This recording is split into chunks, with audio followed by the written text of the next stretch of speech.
Rome was built by conquest. Every emperor before him expanded the map, but one man did the unthinkable.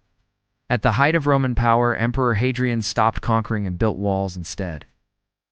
Why would the ruler of the world's greatest empire choose defense over glory? And how did that decision change history forever? In the year 117 AD, the Roman Empire stood at its greatest size. From Britain to the Middle East, Rome ruled millions. The emperor, before Hadrian Trajan, was a conqueror. He pushed Rome's borders further than ever before. Most believed expansion was Rome's destiny.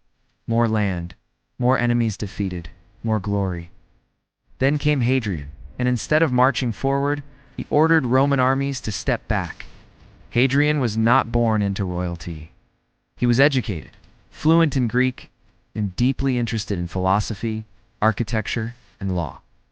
Unlike many emperors, Hadrian traveled constantly. He personally visited almost every province of the empire. What he saw shocked him. The borders were overstretched. Soldiers were exhausted. Rebellions were growing. Rome looked powerful, but it was fragile. And Hadrian realized something no emperor before him was willing to admit. Hadrian made a choice that stunned Rome's elite, abandoned newly conquered territories, including parts of Mesopotamia. Not because Rome was weak, but because endless conquest was unsustainable. For the first time, Rome focused on holding power, not expanding it. This was not cowardice, it was strategy. Hadrian believed borders should be clear, defended, and stable. That belief would soon turn into stone. In northern Britain, Roman legions faced constant attacks from tribal groups. Hadrian ordered the construction of something unprecedented, Hadrian's Wall. Stretching over 73 miles, it wasn't just a wall. It was a military system, forts, watchtowers, roads. But here's the twist. The wall wasn't just meant to keep enemies out. It controlled trade, movement, and identity. On one side, Roman law, cities, and order. On the other, the unknown. And this wall wasn't Hadrian's only defensive masterpiece. Hadrian didn't just build walls in Britain. Across the empire, he strengthened frontiers from the Rhine to the Danube. From North Africa to the east, Rome became a fortified civilization, not a roaming army. This shift changed how empires would think about borders for centuries. Defense became policy, stability became power. Hadrian's rule was not peaceful. In Judea, a massive rebellion broke out, the Bar Kokhba revolt. It was crushed brutally. Hadrian renamed Jerusalem.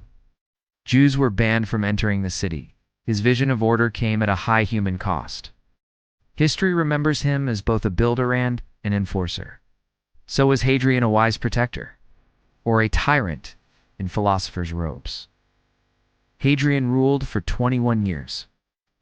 When he died, Rome was smaller, but stronger. It's more stable, more controlled. Future emperors followed his model. Rome would defend its borders for centuries after. Ironically, the walls he built symbolized something deeper. Rome had stopped growing. And that decision delayed collapse, but could not prevent it forever. Hadrian understood a truth many leaders ignore. An empire doesn't fall when it stops expanding. It falls when it cannot protect what it already has. And sometimes, the most powerful move is knowing when to stop. If you're enjoying this deep dive into Roman history, subscribing helps support more documentary-style stories like this. History isn't just about wars, it's about choices. Subscribe to History Hub for stories that change the world.